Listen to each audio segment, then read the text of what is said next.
2 acre நிலம் தேவைப்படுகிறது. விரைவில் நிலம் கிடைத்தவுடன் அதற்கான பணிகள் தொடங்க. இடம் ரெடியா இருக்கு. நீங்க அமைக்கிறது எப்பன்னு தெரிஞ்சா மட்டும் போதும்.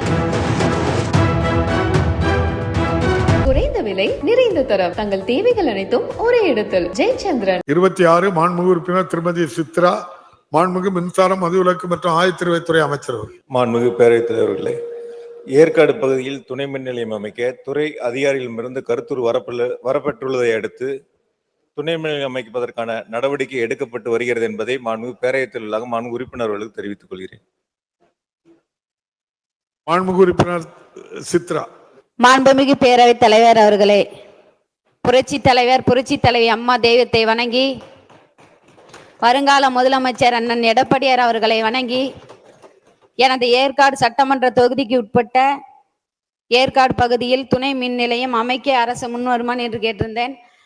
அமைச்சர் அவர் இனி எப்போது அமைப்பார் என்பதை கேட்கொள்கிறேன். மாண்புமிகு அமைச்சர் அவர்கள். மாண்புமிகு பேரவைத் தலைவர்களே, 2 ஏக்கர் நிலம் தேவைப்படுகிறது. 2 ஏக்கர் நிலம் தேர்வு செய்யக்கூடிய பணிகள் நடைபெற்று வருகின்றன. விரைவில் நிலம் கிடைத்தவுடன் அதற்கான பணிகள் தொடங்கப்படும் என்பதை மாண்புமிகு பேரவைத் தலைவராக மாண்புமிகு உறுப்பினர்களுக்கு தெரிவித்துக் கொள்கிறேன். மாண்புமிகு உறுப்பினர் சித்ரா. இடம் ரெடியா இருக்கு. நீங்க அமைக்கிறது எப்பன்னு தெரிஞ்சா மட்டும் போதும். ரெடியா இருக்கு. மாண்புமிகு பேரவைத் தலைவர் அவர்களே, ஏற்காட்டில் அனைத்து மின் கம்பங்களும் எஸ்டேட்டுக்குள்ளே தான் செல்கிறது. மழை காலங்களில் கம்பத்தில் மரங்கள் விழுந்தால்,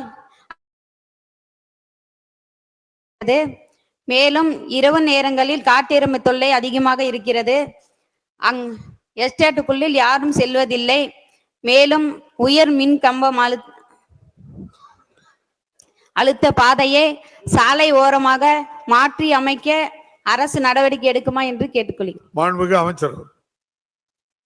மாண்புமிகு பேரவைத் தலைவர், இடம் அங்க ரெடியா இருக்கு. ஆனால் அது மின்துறையினுடைய பெயருக்கு வகை மாற்றம் செய்யப்பட வேண்டும். அதற்கான பணிகள் தொடங்கப்பட்டிருக்கு. வருவாய்த்துறைக்கு சொந்தமான இடம், அரசு நிலம். அது மின்துறைக்கு வகை மாற்றம் செய்யப்பட வேண்டும். அதற்கான பணிகள் தொடங்கப்பட்டுள்ளது. விரைவில் அந்த வகை மாற்றம் செய்யப்பட்டவுடன் திட்ட மதிப்பீடு தயார் செய்யப்பட்டு டெண்டர் முடிந்த பிறகு அதற்கான பணிகள் தொடங்கப்படும் என்பதை மாண்புமிகு பேரவைத் தலைவர்களாக மாண்புமிகு உறுப்பினர்களுக்கு தெரிவித்துக் கொண்டு, ஏற்காடு தொகுதியில மட்டும் சீரான மின் விநியோகம் வழங்குவதற்காக ஏறத்தாழ 315 புதிய மின்மாற்றிகள் இந்த 3.5 ஆண்டுகளில் அமைக்கப்பட்டு சீரான மின் விநியோகம் வழங்கப்பட்டு வருகின்றன.